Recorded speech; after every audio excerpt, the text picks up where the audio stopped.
तो आज हम आईसीएसई क्लास 10 के एपीजीपी के कुछ सम्स देखेंगे। मेरा मानना है कि अगर आप ये सम्स कर लेते हैं तो आप आईसीएसई क्लास 10 के जो एपी और जीपी के क्वेश्चंस हैं उसको आप आसानी से सॉल्व कर पाएंगे। तो चलिए देखते हैं। सबसे पहला क्वेश्चन है कि the sum of first n term of an AP is 3n² + 7n। Find number 1 a मतलब first term, number 2 c d मतलब कॉमन डिफरेंस। ठीक है, तो हम लोग के पास क्या दिया हुआ क्वेश्चन में कि सम ऑफ फर्स्ट एन टर्म दिया हुआ है 3n² + 7n। ठीक है, और हमें क्या फाइंड करना है? फाइंड फर्स्ट टर्म मतलब ए और कॉमन डिफरेंस मतलब सी डी या डी बोल सकते हैं। तो एस एन क्या है? एस एन है हम लोग का एस एन मतलब सम ऑफ एन टर्म्स है 3n² + 7n। ठीक है, 3n² + 7n। तो हम लोग क्या करेंगे इसमें S1 S2 S3 फाइंड करेंगे। S1 का मतलब क्या हुआ? n के प्लेस में आप 1 रख दीजिए, तो 3 1 का स्क्वायर + 7 × 1, तो कितना हो गया? ये 3 1 का स्क्वायर 1 होगा, 3 × 1 3, 7 1 = 7, 3 + 7 10। S2 फाइंड करते हैं, तो n के प्लेस में आप 2 रखिए, 3 × 2 का स्क्वायर + 7 × 2, तो 2 का स्क्वायर कितना होगा? 4 4 3 = 12 और 7 2 = 14। तो S2 कितना हो गया? 12 + 14 26। S3 देखते हैं, तो n के प्लेस में 3 रख दीजिए, n के प्लेस में 3, तो कितना हो जाएगा? 3 का स्क्वायर, S3 क्या होगा? 3 × 3 का स्क्वायर + 7 × 3, कितना हो गया? ये हो गया हम लोग का 48। S4 76 होगा। ऐसे ही और भी टर्म्स निकलेंगे।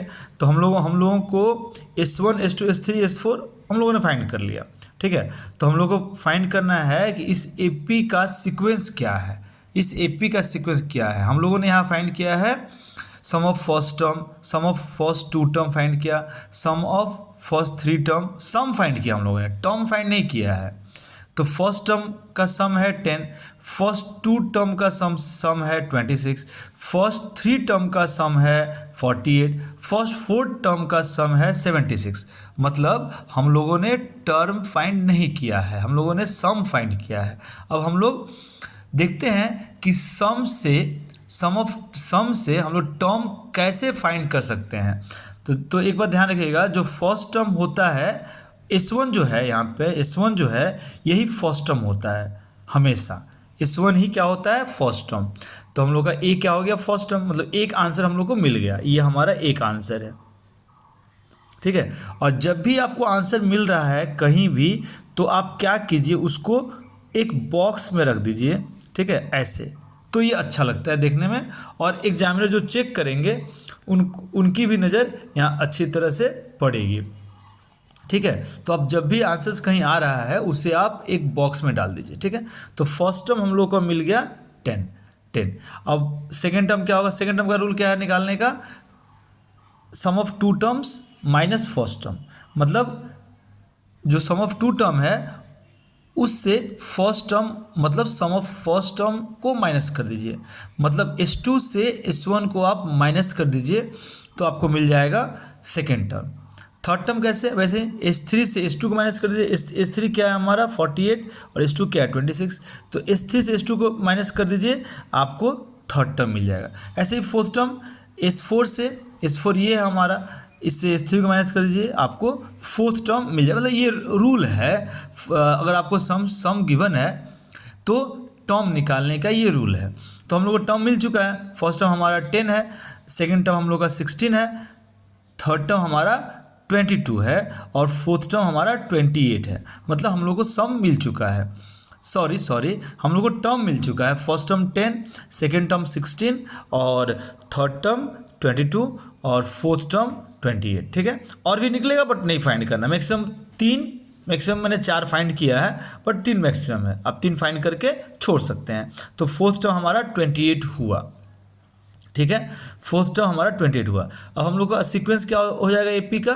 फर्स्ट टर्म क्या है? 10, 16, 22 और 28 डॉट डॉट, ये हमारा सीक्वेंस हुआ एपी का।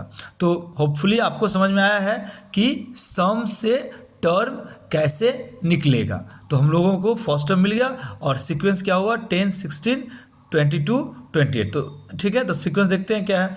सीक्वेंस हमारा हुआ है 10 16 28 28, ये हो गया। तो फर्स्ट टर्म क्या है 10, यहाँ फिर से हमने लिखा है first term equal 10 answer.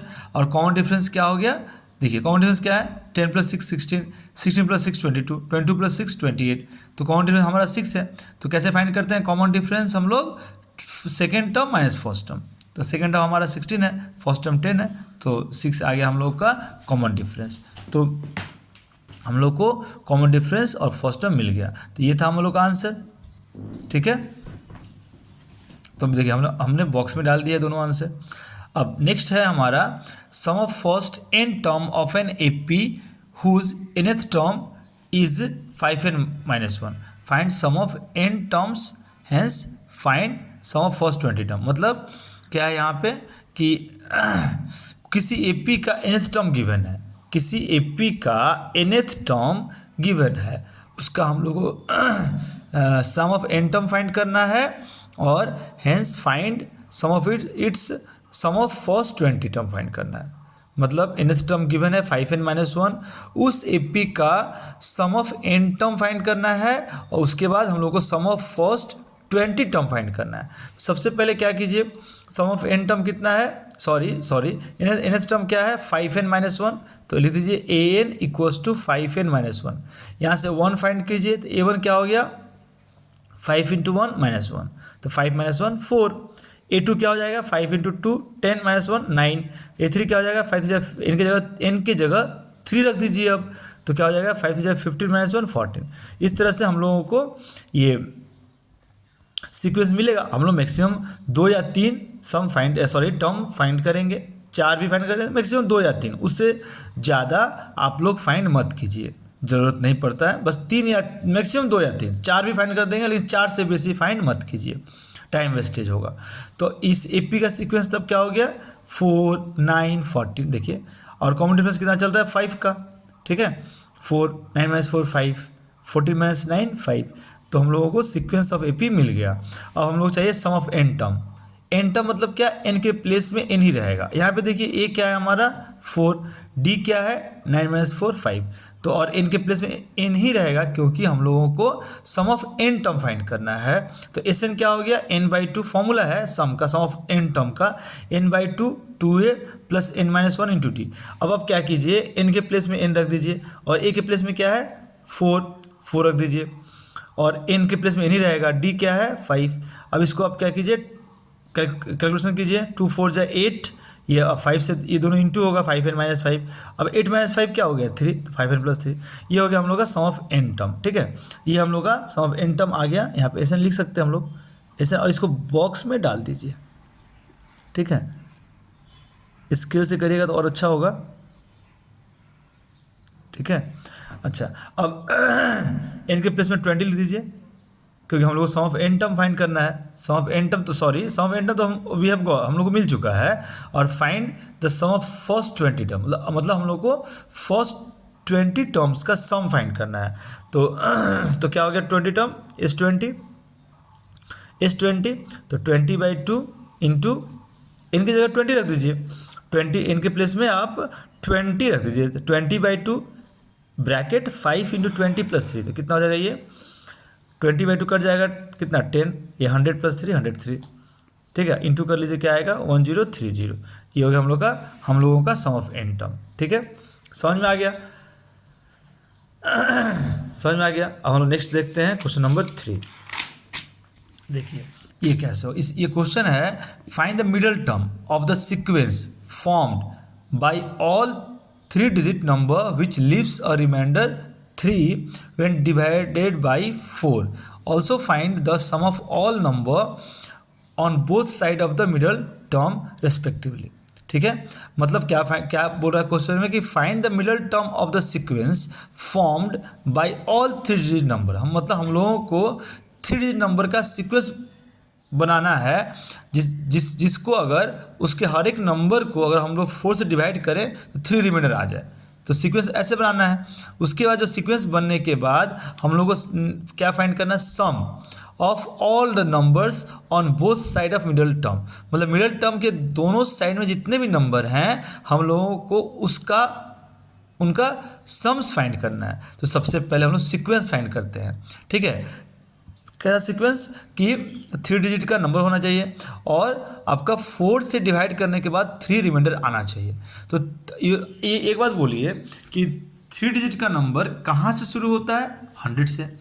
3 digit का नंबर कहाँ से शुरू होता है? 100 से, ठीक है। तो 100 को अगर हम लोग 4 से डिवाइड करें तो कितना आएगा? रिमाइंडर जीरो आ जाएगा, क्योंकि 4 से 25 टाइम्स 100 कट जाएगा। लेकिन ये लोग क्या कह रहे हैं बुक क्वेश्चन में कि रिमाइंडर 3 आना चाहिए। तो फर्स्ट नंबर क्या हो जाएगा 3 डिजिट का? 103, क्योंकि इसको अगर आप 4 से डिवाइड करेंगे तो रिमाइंडर 3 आएगा, ठीक है, ठीक है।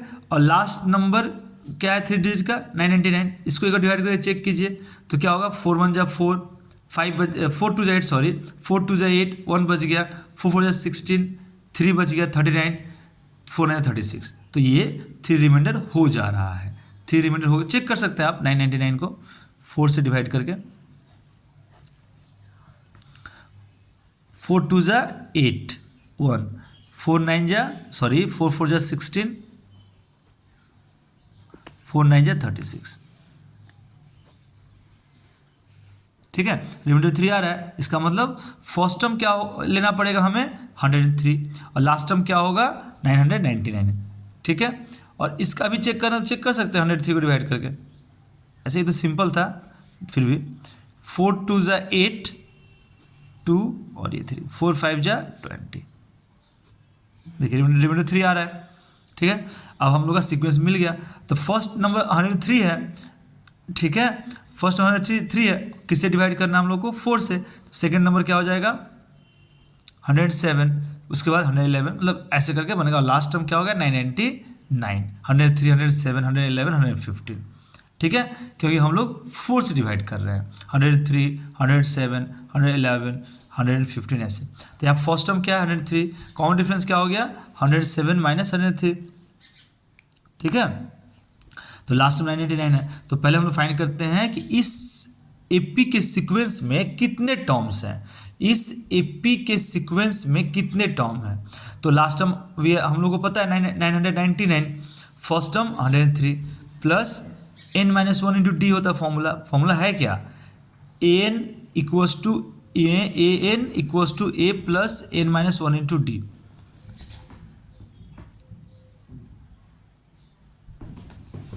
ठीक है। A n equals to a plus n minus 1 into d. तो ए एन कितना है? 999, ए कितना है? 103, एन हम लोग फाइंड करेंगे, और डी कितना है? 4, ठीक है।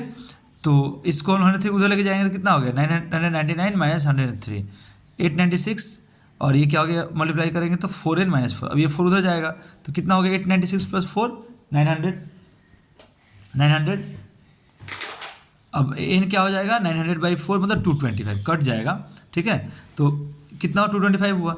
अब इसका मतलब क्या हुआ कि इस सीक्वेंस ऑफ एपी में हमारे पास कितने टर्म्स आएंगे? 225, ठीक है। इस एपी के सीक्वेंस में कितने टर्म होंगे? 225। तो हम लोग को तो इसका फिर इतने टर्म्स हैं तो इसका मिडिल टर्म क्या हो गया? 225 प्लस 1/2, ठीक है। मिडिल टर्म क्या हो गया? 225 प्लस 1, क्योंकि देखिए ये क्या है? ऑड है। तो जब भी कोई ऑड नंबर हमारे पास होता है और उसका अगर हमें मिडिल टर्म निकालना है तो क्या हो गया? वो होता है n प्लस 1/2। तो 225 प्लस 1/2 कितना हो गया? 226/2, 113 होगा इसका मिडिल टर्म। तो हम लोग क्या करते हैं? 130 टर्म फाइंड करते हैं। तो 130 टर्म फाइंड करेंगे। इस सीक्वेंस का हम लोग क्या करते हैं? 113 टर्म फाइंड करते हैं। तो हम लोग लिखेंगे ए 113, ए प्लस फॉर्मूला क्या है? A plus n minus 1 into d. A क्या है? फर्स्ट टर्म क्या है इस एपी का? 103, देखिए लिख दिए हम। और n कितना है? 113, लिख दिए 113 माइनस 1, और d कितना है? 107 माइनस 3 मतलब 4, लिख दिए। अब इसका हम लोगों ने क्या कैलकुलेशन? 103 प्लस 112 इंटू 4 कितना हो गया? 448 प्लस 103 551। तो ठीक है 551, मतलब मिडिल टर्म क्या हो गया? 551, ठीक है। मिडिल टर्म क्या हो गया? 551, मतलब 113 टर्म हो गया हमारा 551। अब इसके दो इस साइड में और इस साइड में जितने भी टर्म आएंगे हमें उसका क्या फाइंड करना है, हमें क्या फाइंड करना है, also find the sum of all number on both side of middle term. इस साइड जितने नंबर आएंगे उनका सम फाइंड करना है, बोथ साइड मतलब मिडिल टर्म ये हो गया, इसके दोनों साइड में जितने टर्म्स आ रहे हैं हमें उनका सम निकालना है। ठीक है, तो ये हो गया 551 इसके इस साइड में और इसके इस साइड में। तो टोटल टर्म्स कितने थे, टोटल टर्म्स थे हमारे 225। ठीक है, तो ये हो गया 113 टर्म ये हुआ। तो इस साइड कितने टर्म हो गए 112, इस साइड कितने टर्म हो गए 112। ठीक है, तो ये इस 112 का हमें सम निकालना है, फिर इस 112 का सम निकालना है। ठीक है, तो देखिए मतलब हम लोगों को क्या फाइंड करना है, इस 112 इस साइड का, इस 112 इस साइड का। देखते हैं तो इस 112 इस साइड का जब करेंगे तो n क्या है 112/2, उसके बाद 2a क्या है, फर्स्ट टर्म क्या है, फर्स्ट टर्म क्या है देख लीजिए 103, फर्स्ट टर्म 103। ठीक है, और कॉमन डिफरेंस क्या हो गया 107 - 4 ही है कॉमन डिफरेंस। तो 112/2 2a 103 है, n 112 भी होगा sn, और sn मतलब n क्या है 112 है -1, और कॉमन डिफरेंस 4। कॉमन डिफरेंस क्या है देखिए 107 - 3 4, तो कॉमन डिफरेंस हमारा 4 आया। इसको माइनस करेंगे तो कितना हो गया 111 × 4 444। अब इन दोनों को ऐड करिएगा तो आएगा 6 स्पीड इंटू कर दीजिए, ये आ गया 36,400। ये हो गया एक आंसर। इसको यहाँ पे आप लिख दीजिए S 112, इसको बॉक्स में डाल दीजिएगा तो अच्छा रहेगा। ठीक है, अच्छा अब इस साइड 112 टर्म का सम देखते हैं। तो यहाँ फर्स्ट टर्म कितना है 555। ठीक है, तो हम लोग को S 112 अब इस साइड से निकालना है, तो कितना हो जाएगा S 112 112/2 2a plus n -1 × d into कर दीजिए, इसको ऐड करेंगे दोनों को, इसको क्या होगा 111 × 4 444। अब इन दोनों को ऐड करिए, इतना इंटू कर दीजिए, ये हो गया। तो कितना हो गया 87,024। ये हो गया हमारा दूसरे साइड के जितने भी 112 टर्म्स हैं उनका सम। ठीक है, ये हो गया। अच्छा सम था। अच्छा अब देखिए next number 4, sum of 3 terms in GP is 39/10। मतलब जीपी के 3 टर्म का सम है 39/10 एंड और उनका प्रोडक्ट है and their product is 1, find the numbers. तो हम लोग लिख दिए S3 39/10 और प्रोडक्ट P3 लिख दिए 1। अब जीपी का 3 टर्म को लेट कर लीजिए, लेट 3 टर्म्स इन जीपी भी A/R, A, AR, और कॉमन रेशियो क्या है R है, क्योंकि देखिए हम फर्स्ट टर्म को A/R लिए, इसमें R से इंटू कीजिए A मिलेगा, इसमें R से इंटू कीजिए AR मिलेगा। तो ये हम लोग का सीक्वेंस ऑफ जीपी हो गया, और कॉमन रेशियो क्या है R है, कॉमन रेशियो R है। तो प्रोडक्ट क्या है A/R × A × AR, तो RR कट गया, AQ कितना आ गया 1, A आ गया हमारा 1। अब sum of 3 terms in GP क्या है 39/10 है, 39/10 है। ठीक है, तो sum of 3 terms A/R plus A plus AR 39/10, A का वैल्यू रख दीजिए 1/R प्लस 1 प्लस R, इसको कैलकुलेशन कीजिए, फिर क्रॉस मल्टीप्लाई करेंगे, क्या हो गया यहाँ पे 1 + R + R²/R। अब क्रॉस मल्टीप्लाई होगा, ये होगा, अब 39R को इधर लेके आइए, क्या होगा 10R² - 29R + 10, ये दोनों सब्ट्रैक्शन होगा, 10R - 39R 29R। अब इस दोनों को इंटू कर दीजिए, ये कितना आ रहा है 5R कॉमन ले लीजिए, 5R R = 2/5। अब देखिए R का 2 वैल्यू, एक 5/2 और एक 2/5, दोनों लेके हम लोगों को सीक्वेंस फाइंड करना है। ए तो 1 ही है, ए कितना देख लीजिए, ये कितना है, ए 1 आया हम लोगों का।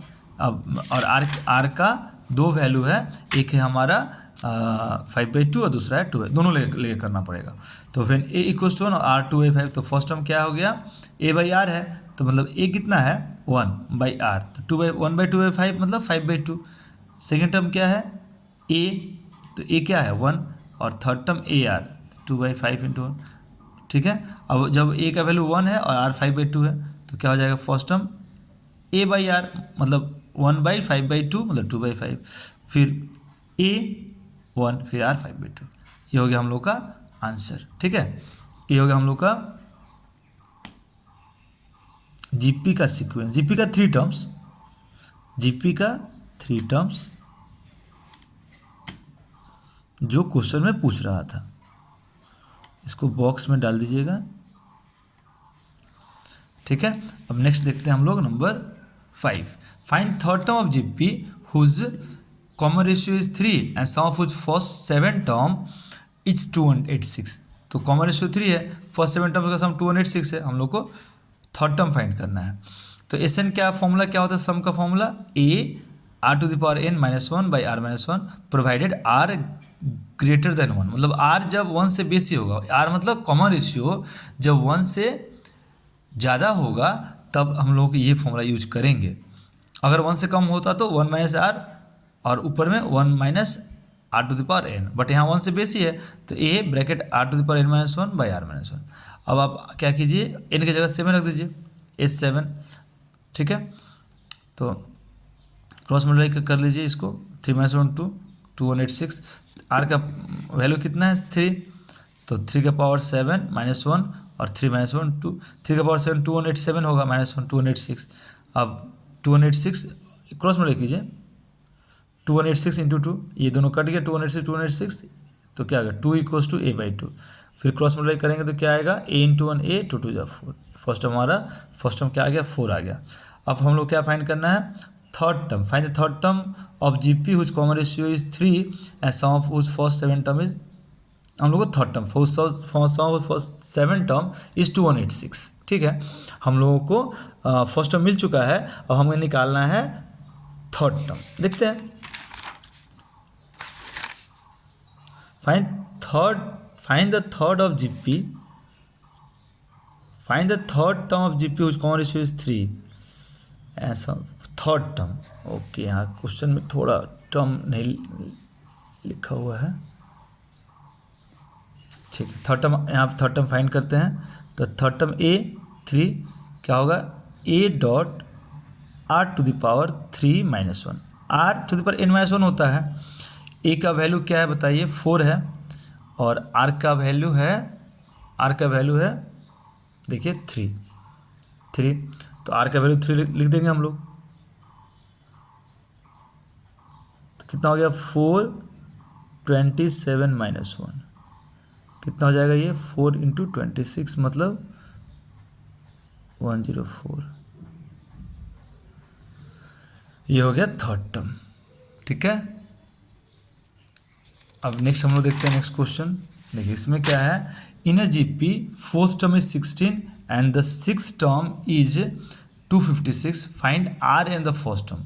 तो लेट द फर्स्ट टर्म को ए सपोज कर लीजिए, क्या क्वेश्चन में, in a GP the fourth term is 16 and the six term is 256, find r and the first term. तो let the first term be a and common ratio भी r, let कर लीजिए। तो fourth term क्या है 16, तो ए 4 क्या हो जाएगा 16। अब इसका फॉर्मूला लगाइए, ए एन का फॉर्मूला क्या होता है, a dot r to the power n minus 1। यहाँ भी फर्स्ट टर्म ए है, ए कॉमन रेशियो क्या है आर है, तो क्या हो गया formula a dot r to the power n minus 1, इनके जगह क्या है 4 है, तो 4 minus 1, a dot r to the power 3 equal to 16। फिर ए सिक्स क्या है, a to the power r sorry a dot r to the power n minus 1, इनके प्लेस में क्या आ जाएगा 6, तो 6 माइनस 1, ए डॉट और a into r to the power 5 equal to 256। अब देखिए ये बेसी है और ये कम है, तो आप क्या कीजिए, इसको इससे डिवाइड कर दीजिए, मतलब 2 डिवाइड बाई 1। तो इक्वेशन के डिवीजन का क्या रूल है, राइट हैंड साइड को राइट हैंड साइड से डिवाइड, लेफ्ट हैंड साइड को लेफ्ट हैंड साइड से डिवाइड।